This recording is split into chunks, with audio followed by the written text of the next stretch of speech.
como eu disse há pouco, o governo está sofrendo, né, com a popularidade. E o Zé Guimarães ele falou da importância de tentar combater essa questão dos alimentos, do preço dos alimentos, que o que pega é isso, né? 56% dos brasileiros, segundo a pesquisa Quest divulgada hoje, 56% acreditam que a economia piorou nos últimos 12 meses. Para 88% ficou mais caro a vida. Para 81%, desculpa, não 88%, ficou mais caro a vida do último ano para cá. E parece que o grande problema do governo é esse daí. Você quer acrescentar alguma coisa sobre a popularidade? Acha que com o imposto de... sua aposta do Noblar, acho que o primeiro dia de programa aqui era que passando a isenção no imposto de renda para quem ganha até 5 mil reais, que não pagará mais imposto, isso seria a bala de prata do Lula e que ele teria tudo para ver a popularidade explodir, ou pelo menos recuperar parte deste público mais de centro que ele está perdendo. E aí, ainda acredita na recuperação do Lula? Olha, essa questão de recuperação, eu já vi tanta coisa na vida que a gente dava como liquidado e liquidado não estava necessariamente. Vi isso muitas vezes. Para ficar só no período, por exemplo, do primeiro governo Lula, ele começou a governar com a popularidade em alta. De repente você teve o escândalo do mensalão do PT, que era a compra de votos de deputados e senadores para aprovar os projetos do governo dentro do Congresso. Isso jogou a popularidade do governo e do Lula por tabela lá para baixo, ao ponto da oposição, na época, dizer, olha, não vamos fazer impeachment não, vamos deixar aí o Lula sangrar até o fim. E aí a gente ganha essa eleição sem precisar ficar com a fama de que derrubamos o primeiro líder operário que chega à presidência da República. Só que houve uma recuperação formidável do governo e do Lula particularmente, e ele ganhou a eleição seguinte, ele se reelegeu em 86, depois ele ainda fez Dilma presidente 2 vezes, depois a Dilma caiu, por uma série de razões que não é o caso de se examinar agora. Então eu já vi muita coisa desse tipo.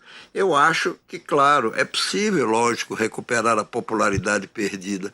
Agora, eu não acho que seja tão simples assim. Claro que qualquer líder do governo, e eu não estou me referindo só ao Zé Guimarães, qualquer porta-voz do governo, fará uma leitura mais otimista. Não, realmente estamos em dificuldades, mas vamos superar essas dificuldades. Eles não puderam dizer o contrário, porque isso os prejudicaria ainda mais. Agora, eu acho que, claro, você vir há pelo menos 5 meses, não, 5 meses não, estamos no 3º mês, mas o Lula, a popularidade do governo e dele, particularmente, a desaprovação ao governo e a ele, eu digo, ela tem se repetido em pesquisas que vêm desde o final do ano passado. Eu não posso dizer exatamente dezembro ou novembro, mas vem desde o final do ano passado. Isso tem sido, vamos dizer, um traço mais ou menos contínuo. E isso tem acontecido entre todos os segmentos da população. Se a gente olha essa pesquisa Quest, por exemplo, de hoje, ela mostra isso com clareza. Quando, por exemplo, a gente pegar um recorte só sobre as mulheres, e as mulheres votaram maciçamente em Lula em 2022, a desaprovação ao governo continua subindo. Se a gente for ver isso em termos de todas as regiões, mesmo no Nordeste, que é a grande fortaleza do Lula e do PT, e da esquerda em geral, mesmo no Nordeste, essa popularidade, essa desaprovação, melhor dizendo, ela continua em ascensão. Quando a gente vai olhar o recorte da pesquisa sobre segmentos por idade, você vê que entre os eleitores de 16 a 34 anos, ela sobe absurdamente, é quase que uma reta para cima. Quando você vai ver por regiões também, embora no caso eu esteja focando mais o Nordeste, porque é a grande fortaleza, como eu disse, do PT e do Lula. Então, não é motivo para desespero nesse momento, temos mais 2 anos pela frente, mais ou menos, 2 anos ou um pouco menos, claro. E o governo está empenhado aí com vários projetos, vamos dizer, de caráter mais popular, como esse que você citou, por exemplo, da isenção do imposto de renda, para que os que ganham menos não paguem, e para que os que ganham mais paguem a conta desse ajuste. São programas populares, não será tão fácil aprová-los na Câmara, porque você tem agora uma questão dessa união excepcional por ocasião dessa retaliação que o Brasil fará ou não fará aos Estados Unidos. Aí entram os brios nacionalistas, etc. e tal. Depois não, depois é tudo política e estrito senso. Quer dizer, opa, se eu vou aprovar isso aqui, isso vai ajudar Lula? Não, se eu for aprovar esse outro aqui, isso desajuda Lula. Então aí é a política na veia. Agora, não, eu acho que a questão é de um governo que me parece sem muitas ideias, ou que está começando a ter algumas boas ideias só recentemente. Teve antes se culpava muito a questão da comunicação do governo.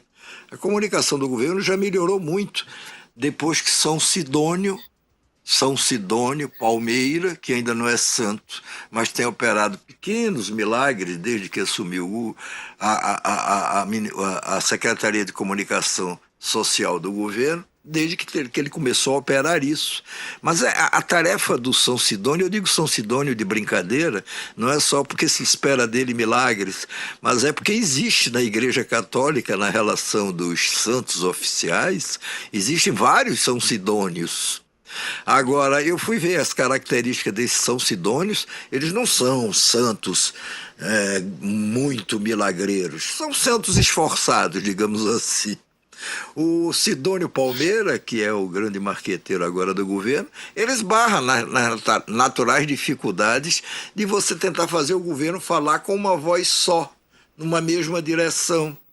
Está se esforçando e está avançando nisso.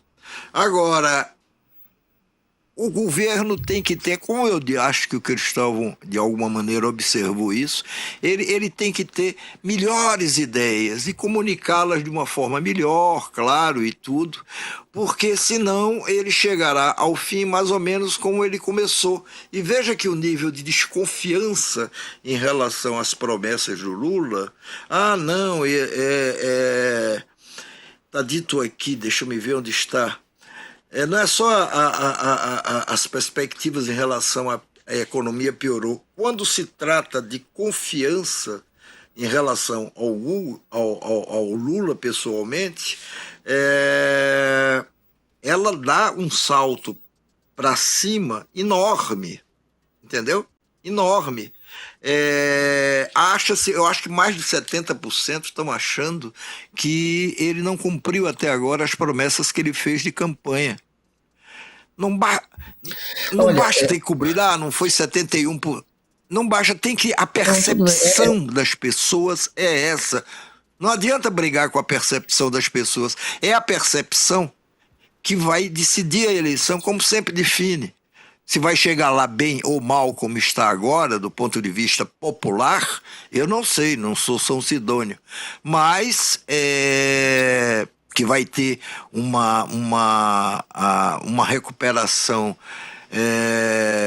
complicada, que não vai ser a ascensão ou a voltar a ascender e a ter uma aprovação maior, não vai se dar no mesmo ritmo da queda que aconteceu até agora. 71% dizem que Lula não cumpre promessas de campanha, contra 24% que dizem que o Lula cumpre promessas de campanha. É um número que o Noblar estava se referindo agora há pouco, e Sobre os jovens, que é onde o Lula agora tem a maior rejeição, os jovens, né, de 16 a 32 anos, aí está em 61% 34. A rejeição. Até 34 anos de idade, 16 a 34 anos de idade, a rejeição passa dos 60%, que é um público que se informa muito também, né, pelas redes sociais, não que necessariamente uma coisa esteja ligada à outra, mas é o público da rede social hoje o público que mais rejeita o Lula. Também é outro fator aí interessante que mostra a pesquisa. No Nordeste, claro, continua crescendo a rejeição de 37 para 46, a desaprovação do Lula no Nordeste. Agora diga. O Guga, veja essa declaração do Felipe Nunes, diretor da Quest, que me prometeu hoje que amanhã estará no nosso programa, porque amanhã vai sair uma segunda parte dessa pesquisa, que será sobre as perspectivas eleitorais, os cenários eleitorais, se a eleição fosse hoje. O problema é que a eleição nunca é hoje, é muito tempo depois. Mas enfim, mas amanhã sairá essa parte ainda inédita da pesquisa. O Felipe Nunes, diretor da Quest, ele resume tudo isso dessa pesquisa que saiu hoje com a seguinte afirmação: a alta desaprovação, seja do governo, seja do Lula pessoalmente, está na quebra de confiança do eleitorado com o presidente Lula. Além de não conseguir cumprir as promessas de campanha, cada vez menos gente vê o presidente como bem intencionado. Entendeu? Como bem intencionado. Isso. Bem intencionado, mas não consegue colocar em prática. Cada vez menos gente vê o presidente como um cidadão bem intencionado. Isso cada vez menos gente vê o presidente como um ser bem intencionado no exercício do cargo. Isso é uma percepção horrorosa. Não estou dizendo que ela é justa como percepção, percepção não se julga. Ela existe ou não existe. Ela é assim ou é assado. E isso por mais que o Guga... Aliás, o Guga não, eu estou dizendo o Lula, e não somente ele. É a política que a resposta que todo político dá quando se vê em apuros assim na pesquisa. Não. Pesquisa é uma fotografia do momento, claro que ela é uma fotografia do momento, mas quando se repetem 4, 5 pesquisas ao longo de um tempo, elas na mesma direção, elas indicam uma tendência. Não é mais um susto, não é mais um solavanco que houve. Não. É uma tendência. A tendência continua sendo de reprovação ao governo e a Lula, e ela continua ascendente. O resumo seria isso. E isso deve, claro, preocupar muito. Não é só, não, é o momento, é o retrato do momento. É um retrato do momento. Mas é um retrato do momento que está se repetindo já há algum tempo. Pois é, tá acabando o tempo. Falando em muito tempo, não tem mais muito tempo de programa. Acabou, Noblar. Acabou por hoje. Falamos com o José Guimarães sobre a resposta política do governo ao tarifaço. Falamos também com o Benito Salomão, economista, sobre as consequências econômicas desse tarifaço. E foi o programa todo de hoje, consumiu todo o programa de hoje, entramos logo depois do Trump anunciar, até de maneira meio mansinha, né? Ele fez um anúncio que ele fala, não, eu gosto da China, mas vou ter que colocar tarifa, precisamos dos democratas para aprovar o que a gente precisa, enfim, foi um momento em que ele não estava tão agressivo, já que a proposta é agressiva, né? O tarifaço é agressivo já por si só, e ele... eu acho que sabe a briga que está comprando e não quer deixar aumentar em alguns graus ainda a temperatura da briga, mas amanhã teremos, como disse o Noblar, o Felipe da Quest, né? O grande Felipe, eu esqueci o sobrenome do Felipe, vocês perceberam, mas Felipe Nunes, ele estará o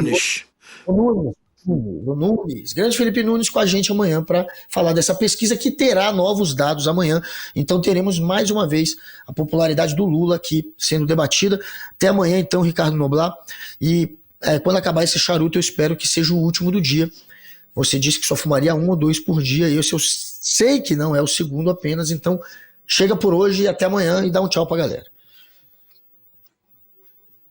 Tchau, até amanhã. Tchau.